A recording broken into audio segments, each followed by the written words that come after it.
Hi guys, good morning. မင်္ဂလာနံနက်ခင်းပါ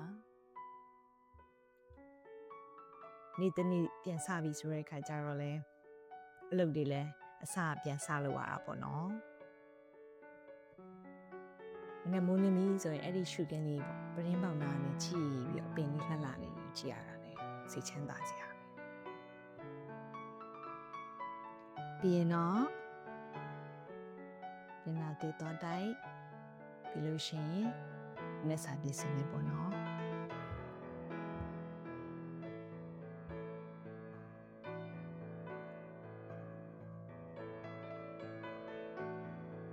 skin care လုပ်ရသေးတယ်အသက်ကလည်းကြီးလာပြီဆိုတော့ဇရာတွေပြလာပြီ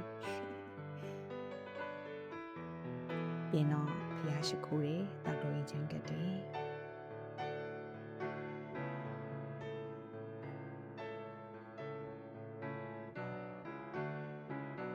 ပြီးရင် indoor plant လေးရှိရဲ့ပင်လေးတွေကိုရှီလောင်းပေးတယ်ကျူးစုပေးရတယ်ပေါ့နော်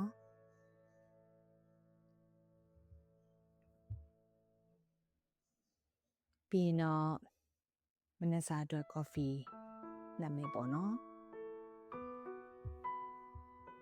coffee ကြိုက်တဲ့သူအတွက်ဆိုတော့ coffee ကိုတယောက်ကိုမခွက်တစ်ခုကြီးကြီးပေါ့နော်အဲ့လောက်ကိုဖြိုးပြီးတောက်ရမှကျင်းနေတယ်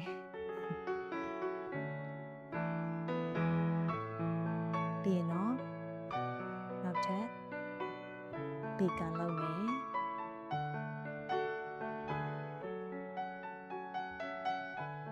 အင်္ဂါသမီးရဲ့မိမိုးကလေသူကဘေကန်ကြိုက်တယ်ခုနောက်ပိုင်းသူခဏခဏတောင်းဆိုတော့အဲ့ဒါခုနောက်ပိုင်းဝယ်ဖြစ်တယ်ပေါ့နော်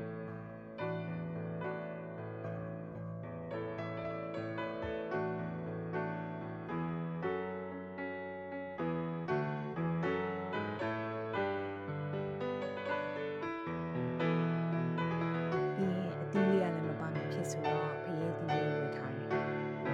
ဖရဲသီးလေးလည်းအရင်ကိုရေရွှမ်းနေအရင်ကောင်းပါပဲ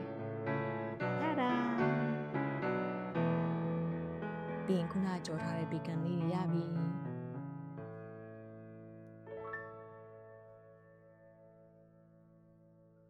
ပြီးရင် coffee နှက်ထားတာလေးလည်းရနေပြီဆိုတော့ coffee ဖြောမယ်နော် black coffee ကိုလေတောက်ကြည့်တယ်ဒါပေမဲ့ black ကိုတယောက်တည်းအတွက်ကတော့မကြိုက်ဘူး။ငါမျိုးသားနဲ့တိတ်မကြိုက်ဘူးဆိုတော့သူနှစ်ယောက်ကတော့creamer လေးနဲ့မှအဆင်ပြေရဖြစ်နေတယ်။တကြားလေးကတော့နည်းနည်းထည့်ပေးရတာပေါ့နော်။ဒါပေမဲ့တကြားတော့အခုနောက်ပိုင်း short စားပါလိမ့်ရှင်။ရန်ကိုအနေများတော့လေ။ပြီးရင်ကျက်ဥလေးရဲ့ဘေကန်လေးရဲ့တယောက်တစ်ပကံစီနဲ့ဆိုတော့အားလုံးစင်သင့်ဖြစ်နေပြီ။ပြီးရင်တော့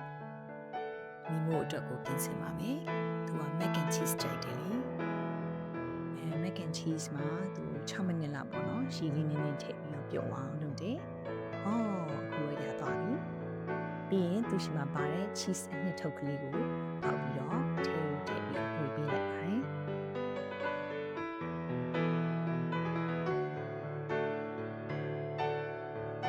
ပြီးရင်တော့သူစားမဲ့ပကံလေးတွေကို